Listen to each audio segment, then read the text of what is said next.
Welcome back to the Keri Croft Show and to the second episode in our Infertility Series, one that continues to crack open the complexity of what it means to fight for, redefine, or ultimately surrender to the dream of becoming a parent. Today, we hear from three incredibly brave women who share their stories with raw honesty, grit, and grace. First, Jess takes us inside her journey to build a family with her wife, navigating not only the medical process, but the unique dynamics of queer parenthood in a system that often wasn't designed for them. Then there's Jessie. My God, Jessie. This woman stared down a 5% chance of success. She was told no at every turn, and still she persisted. Her story is one of true perseverance, positivity, and belief in the impossible. And finally, Allie, a woman whose courage doesn't come from continuing the fight, but from deciding to end her fertility journey on her own terms. She shares what it looks like to choose peace, even when that peace means living without the children she once imagined. This episode is a reminder that there is no one definition of strength, no perfect path, just real women with real stories, choosing what's best for their hearts, their bodies, and their lives. Thank you, Jess, Jessie, and Allie, for sharing your journeys with us so honestly and bravely. Your words will undoubtedly touch many hearts, and we are so grateful for your courage. If you or someone you know is going through something similar, please share these stories. Let's spread awareness and create connections with people who are living through this right now. You are not alone. And until next time, keep moving, baby.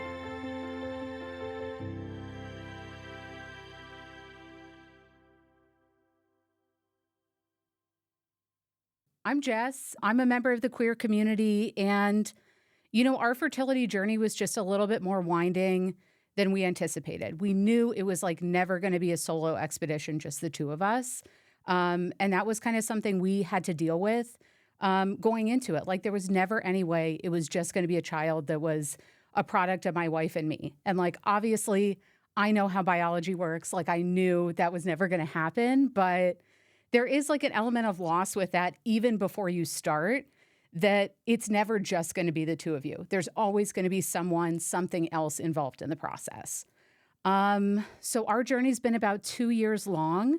It started even before we were actively trying, it started when we were sort of figuring out how we wanted our family to come together, whether we wanted to use a donor that we knew, we wanted to go through a cryobank. We researched all the options. We decided on picking a donor from a bank. And we kind of started trying from there. We did a couple IUIs, or intrauterine inseminations, and those didn't go according to plan. Really, what is the plan? But so we did a couple of those. And then another tough element of this is your whole journey in some way is in someone else's hands. So you're kind of dealing with navigating benefits, navigating insurance companies, navigating your work schedule, your finances, your mental, emotional health, your physical health. So we did the IUIs, we took a break for a little bit, and then we started IVF in the beginning of 2024.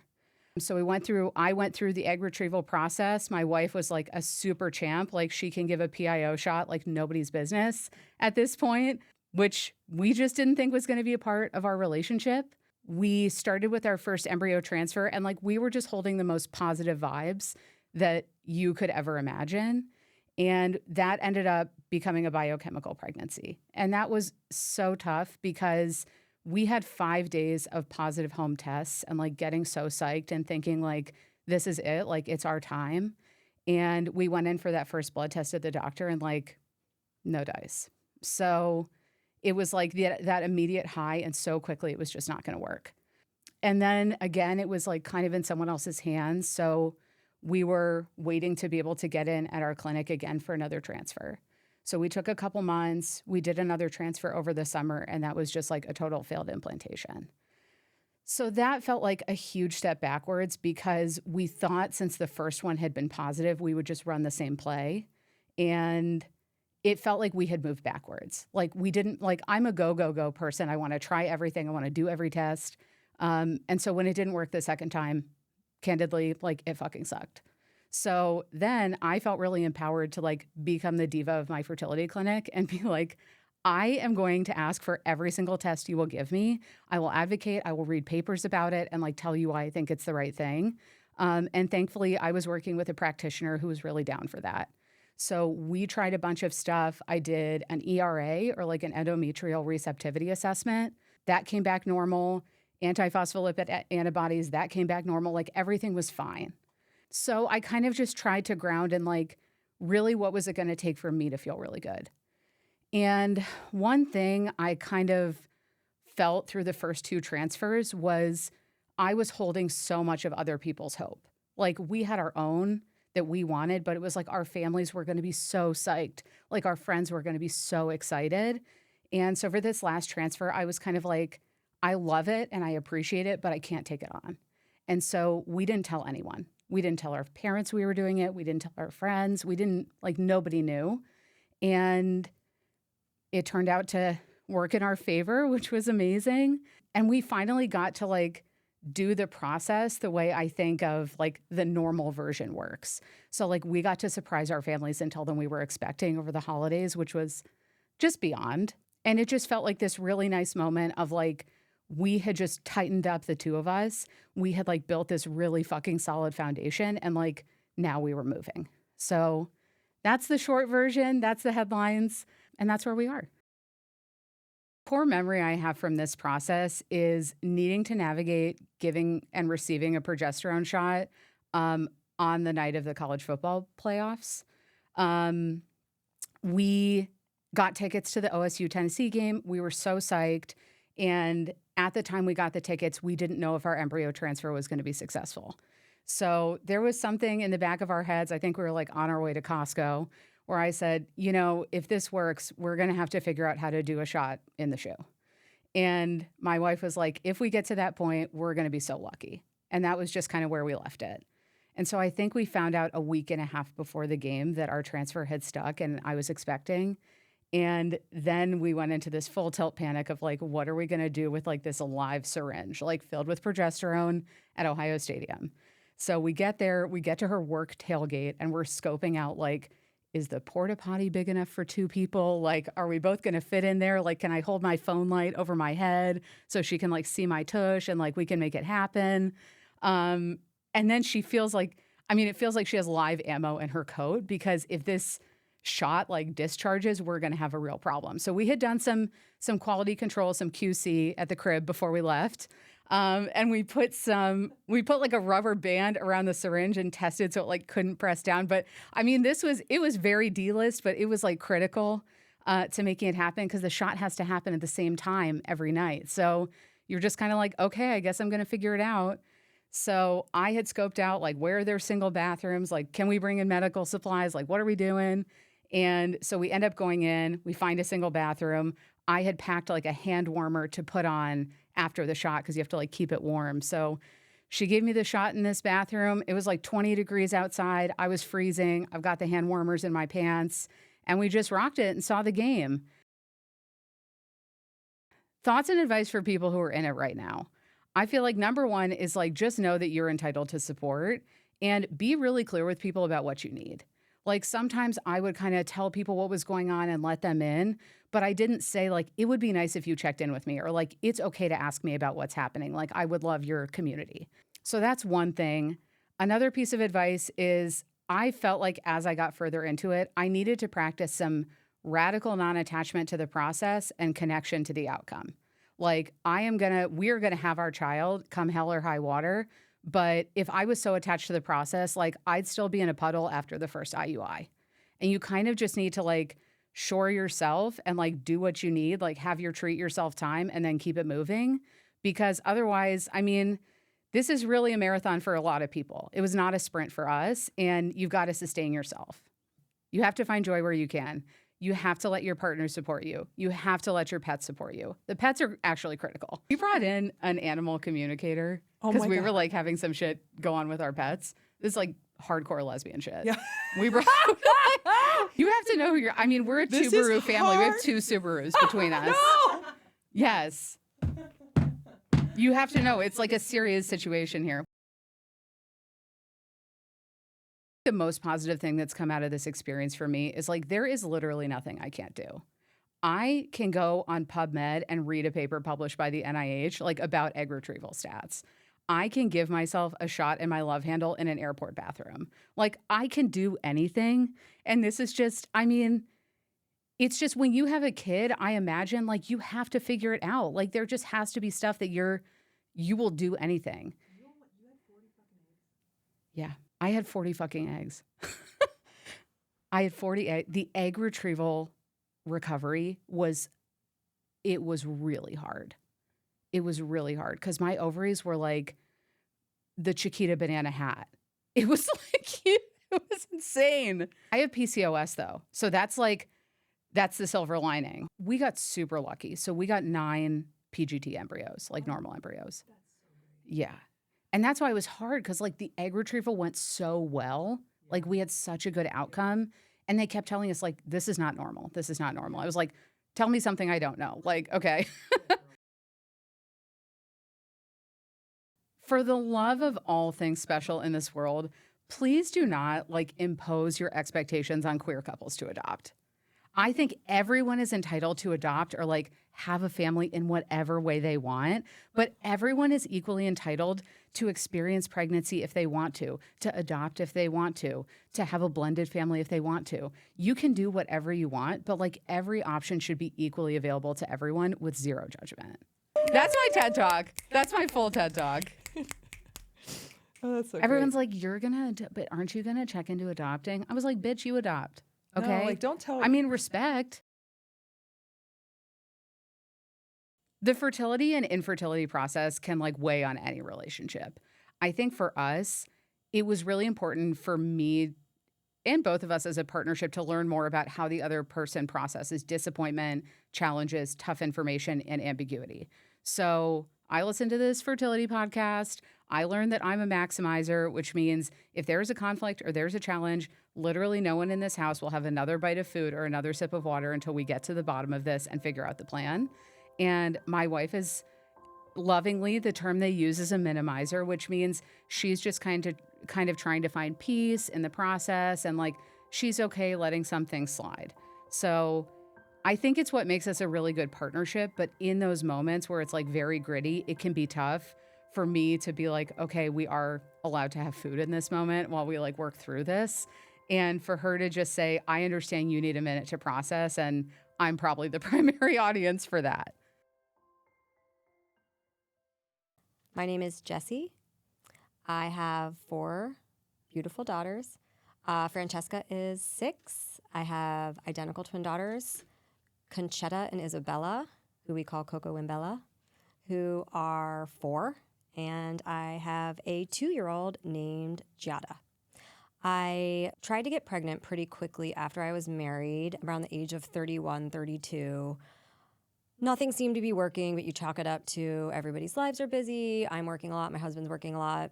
After about a year and a half or so, we decided, like, let's do a little bit of intervention. We sought the advice of a local fertility doctor here in Columbus.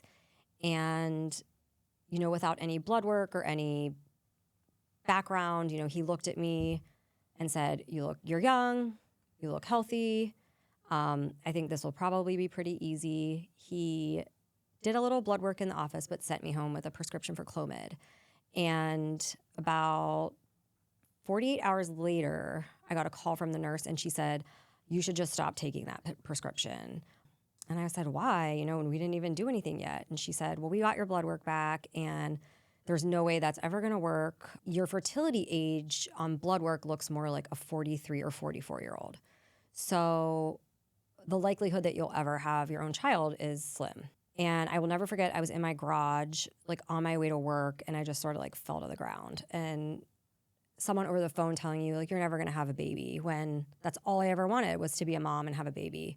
So immediately I called my husband, I called my mom. My mom raced down to Columbus from Youngstown, and we just sort of started like, what are we going to do next? I'm very much like I need to be in action. I wanted to know, where do we go from here? What can I do?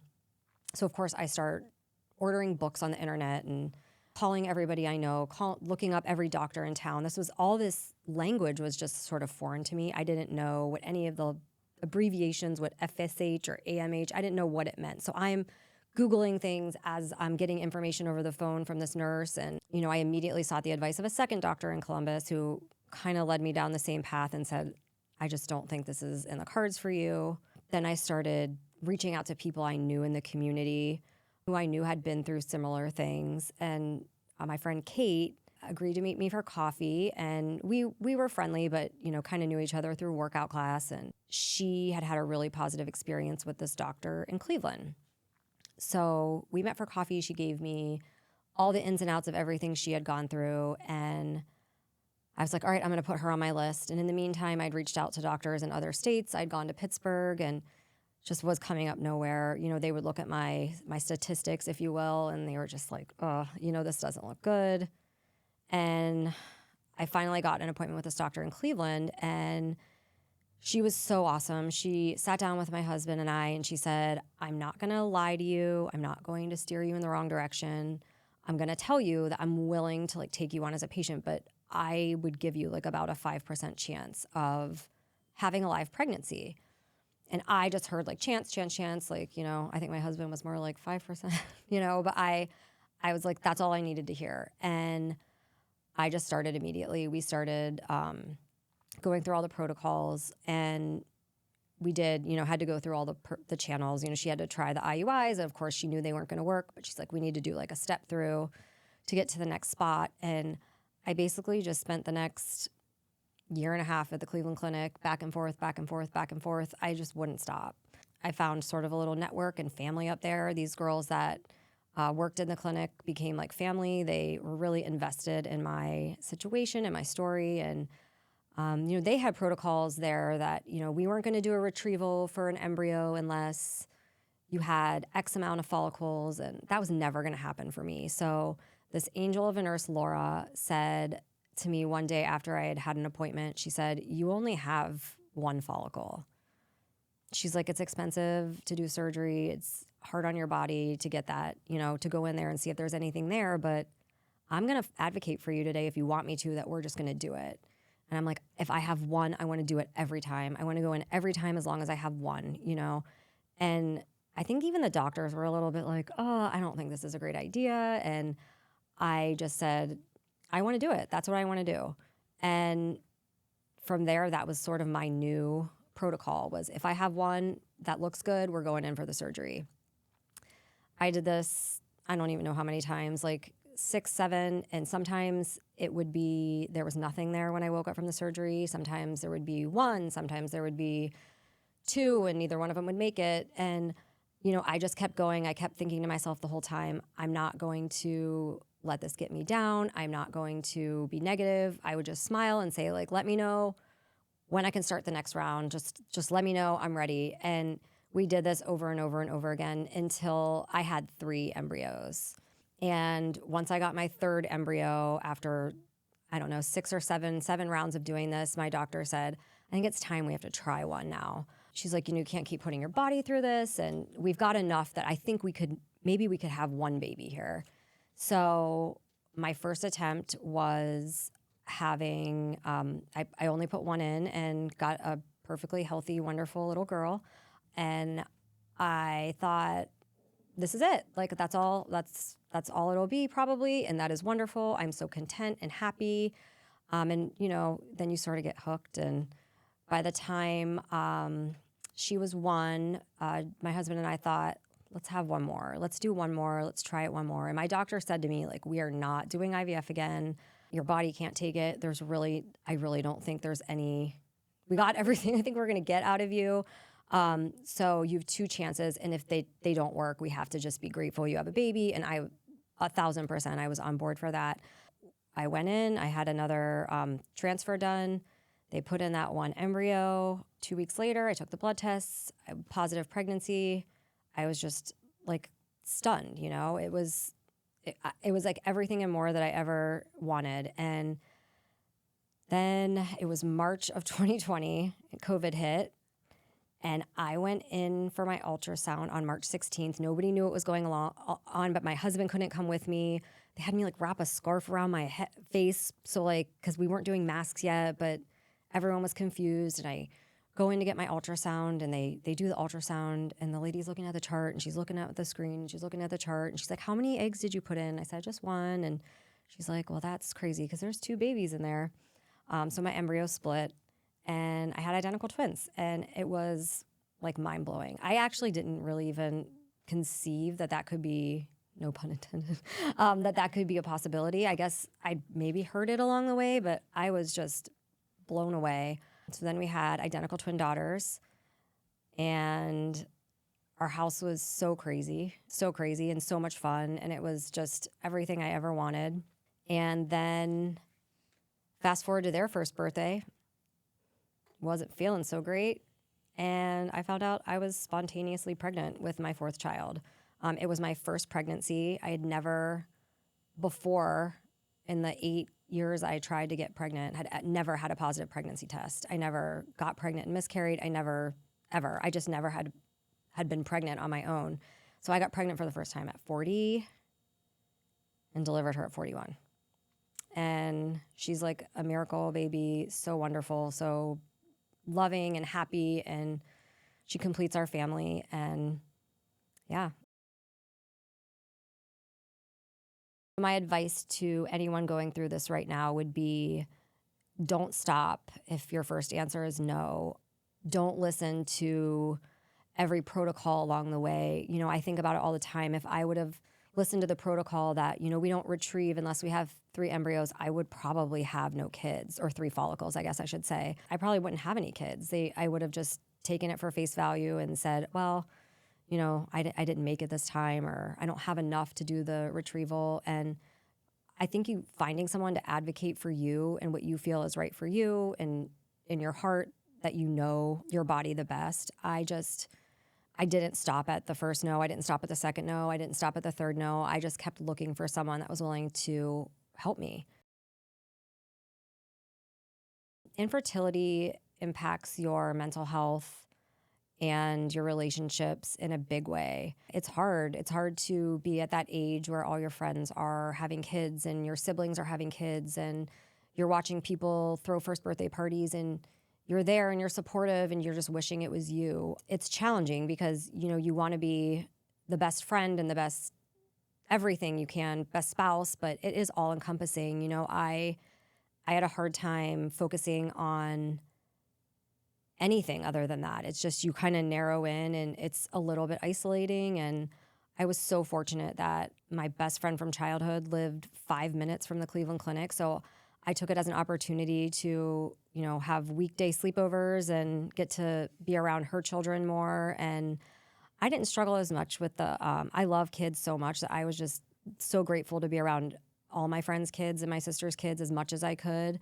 I embraced that like auntie role, but you know, it did sting a little bit. You just look at all these people and you're thinking, God, when's it going to be my turn? My advice to people on the outside to support people going through this is to let them know you're there, but not to ask too many questions if they don't seem like they want to talk about it. Kind of read the room. I think a lot of the things that are cliche that people say, it'll happen, or just relax. And if someone really has a good experience to share, I think that's one thing. I was so lucky. I had so much support from people. Out of this experience, I gained a ton. I gained the confidence in myself to know that I can advocate for what I want and speak up to people and in situations when it's something that is really that important. I also gained this great passion for helping other women. I think one of the things that comes with infertility is stigma. And I think if we're not open about it, you can't help each other.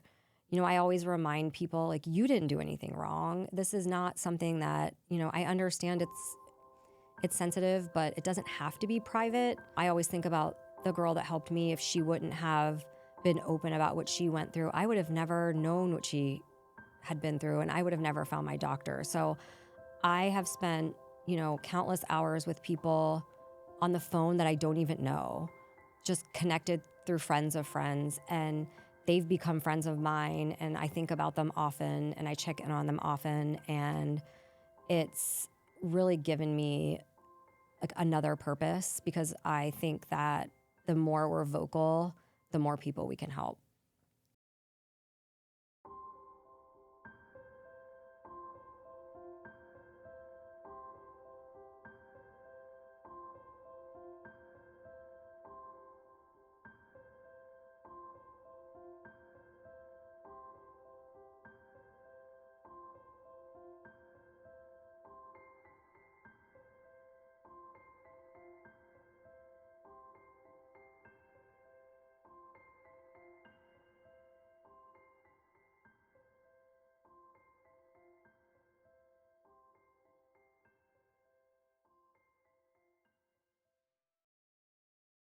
I'm Allie.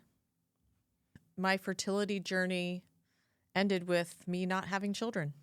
So I got married when I was 30 years old and started trying, almost right away, naturally, the old-fashioned way, and it just wasn't happening. So I went into other options. I saw an acupuncturist. He gave me herbs. I started seeing my doctor. We did some testing. My husband had to go in and have his sample specimen tested. And really it was unexplained, and there was no answers that anyone could give me. And so the next step is IUI, which I'm sure a lot of people have been through. And I can vividly remember being at the doctor's office, getting inseminated while on my BlackBerry. That's how long ago it was.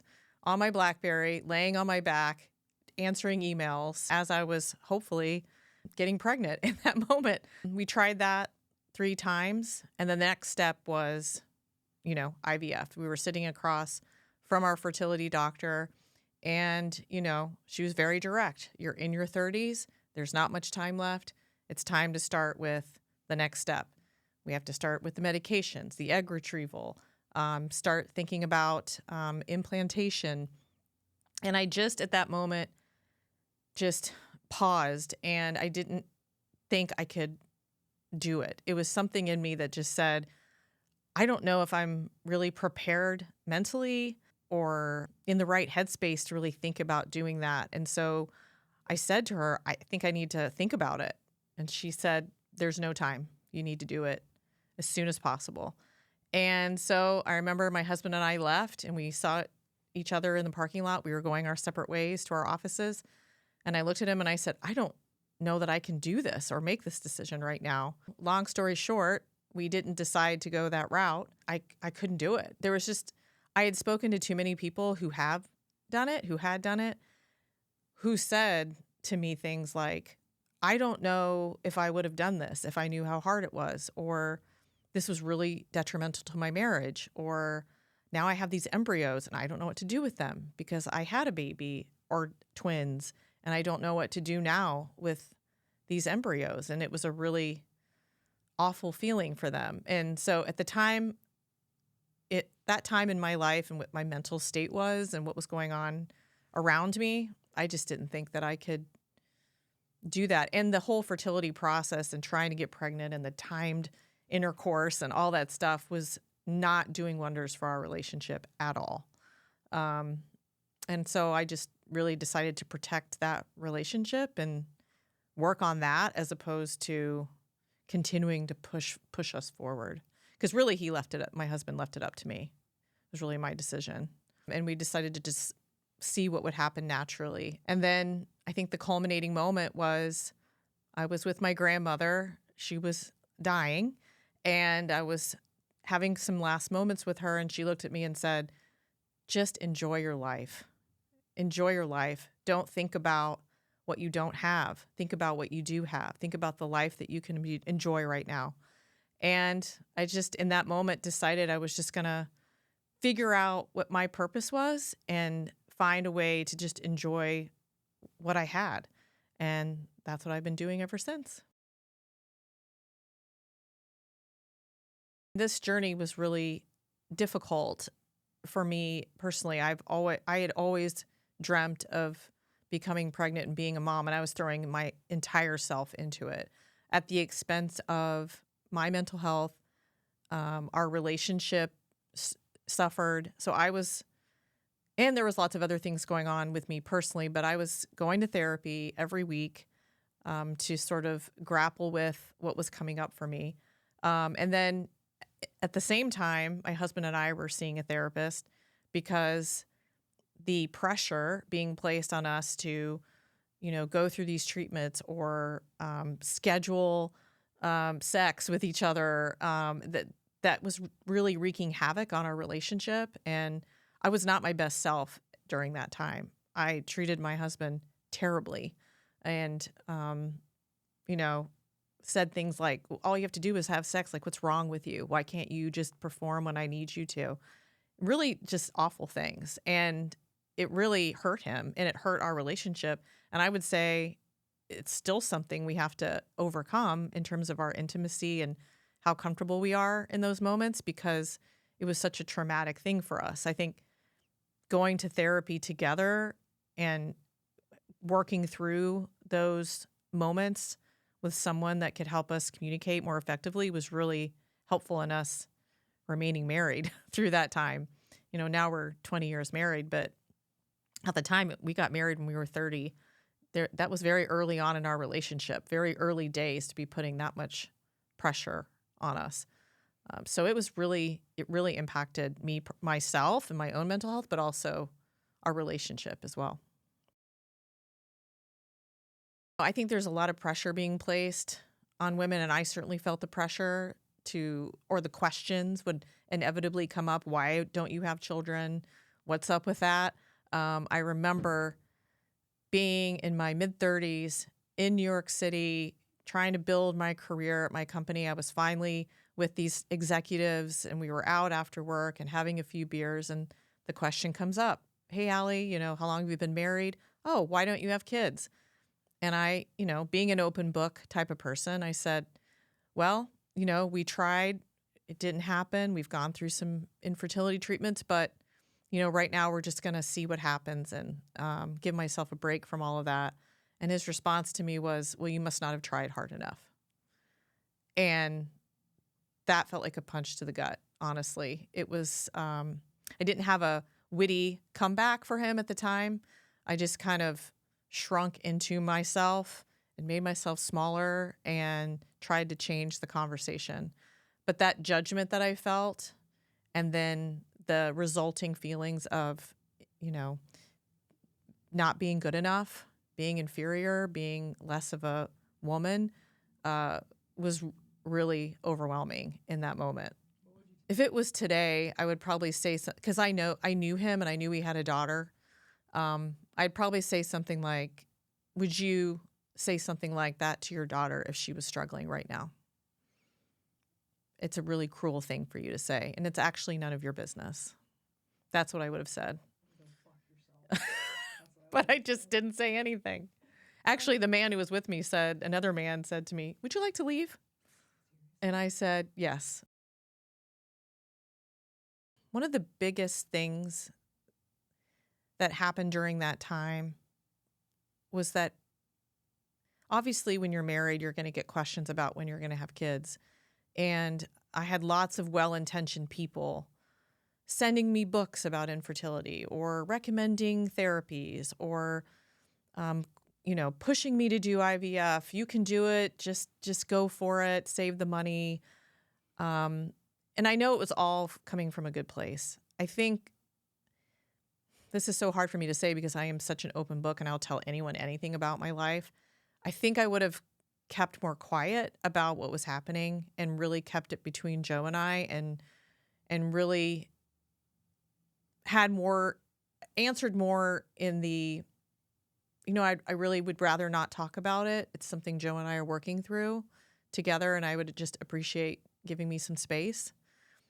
I really wish I had held it more sacred and not made it such an open thing, because it just invites more commentary and invites more well-intentioned advice that I didn't really need and felt overwhelming.